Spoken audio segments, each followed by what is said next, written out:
Howdy team, Rab the Rover here. Found an hour or so of free time in my busy week, so thought I'd run you through my Hcalory diesel heater build.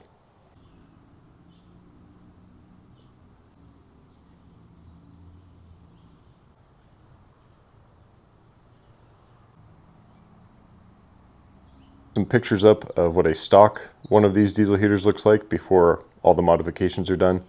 The most obvious modification on this one is this 2-gallon RotoPax.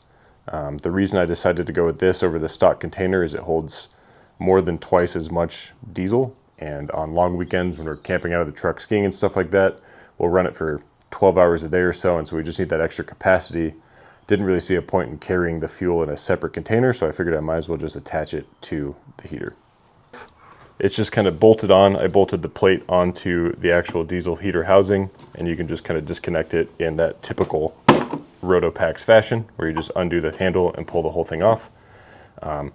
This right here is a metal pickup tube that I've drilled through the lid. And what that does is that runs all the way down into the bottom of the fuel tank so that I can get every last drop of diesel when the heater is running to truly use the full 2 gallons.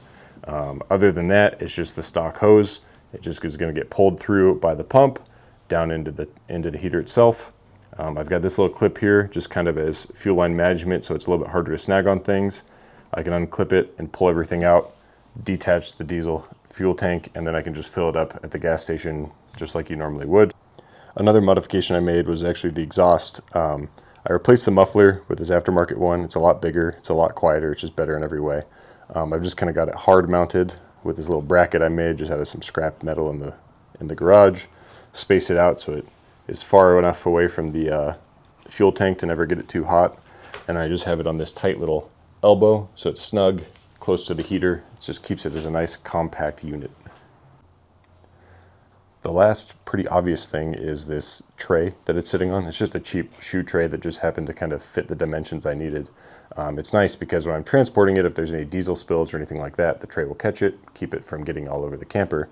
But when I get to camp, if it's a stormy night, lots of snow, lots of rain, I don't want the diesel heater to get soaked, I can just pull it like that,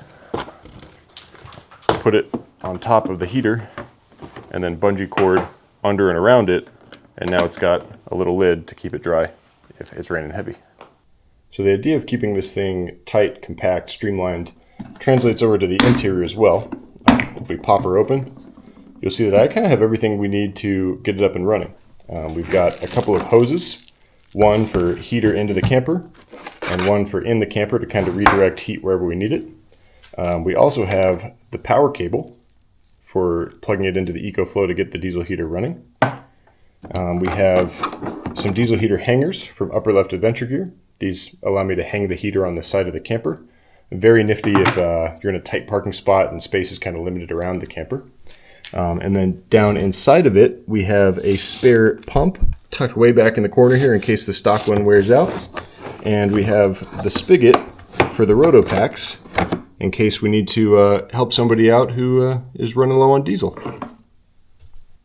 As far as the interior components of the heater, the exhaust is stock, saw zero issues with it. The heating element itself is stock, they're great out of the box. The stock air intake for the heating element, for whatever reason, has this long hose that comes out the front of the box and then up and along the side of it. It's just tons of space, doesn't really make any sense, doesn't really do anything for you. If you look at the box itself, it's got mesh all over the place, holes in the bottom, so the airflow is great. So we just cut that off, put this little cone filter on the end of it to keep any particles out, and that works great, but it also opened up a ton of space for storing stuff inside of it. Next to that, we've got this muffler packing. It's just 4-stroke motorcycle packing. We wrapped that around the fuel pump to just kind of muffle that sound a little bit, make it a little less noticeable as it ticks and pushes fuel into the system.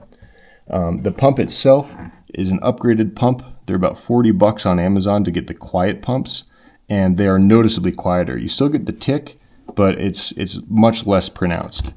And then below that, we've just got a nice, decent little fuel filter. Keep it clean. Getting it hooked to a power source is super easy. Just plug in your plug right there, and then we're going to take our 12-volt cigarette style plug and put that down here into our EcoFlow. Now as you see, the screen is on and the diesel heater is ready to go. All right, and then to put on your hose, easy enough, you just kind of slide it on, twist up your hose clamp until it's snug, and now you've got your hot air going wherever you need it through the hose.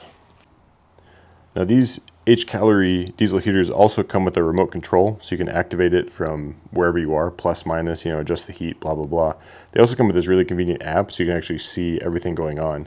So it just kind of pairs up to the heater, and then you just click heating, activate device, and in just a second, the heater will start spooling up and get into preheat mode.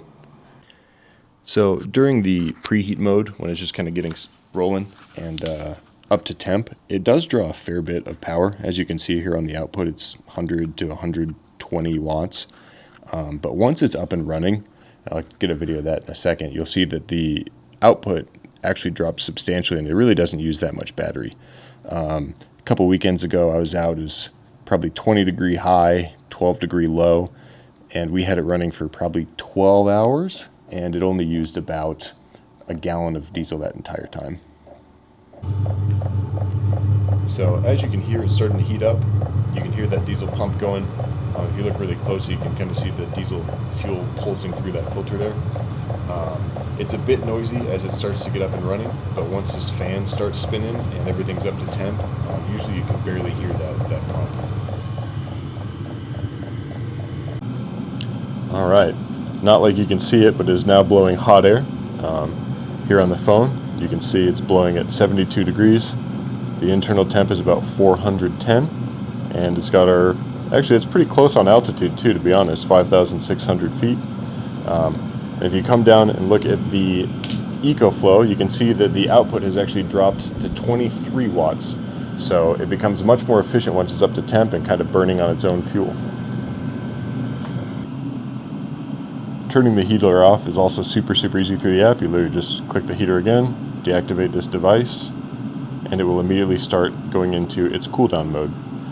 It is important to let it run all the way through its cooldown cycle. If you were to plug it off, or if you were to turn it off at this point, it would actually cause some issues. It wouldn't burn off any of the excess fuel within the heater, which can make it kind of not work properly, shorten its life, that sort of thing. So when you do turn it off, make sure that you let the fan run to completion. A lot of times the diesel heater itself will actually have a little voice that pops up that says cooldown cycle complete, safe to power off. After that, you unplug it, pack it all up, and you're on your way. All right, guys, that is my Hcalory diesel heater build. I will try to find all the aftermarket parts I have on there and put them in the description below. Any questions, just leave them in the comments. Feel free to like and subscribe. Thank you so much for watching, and I'll see you in the next one.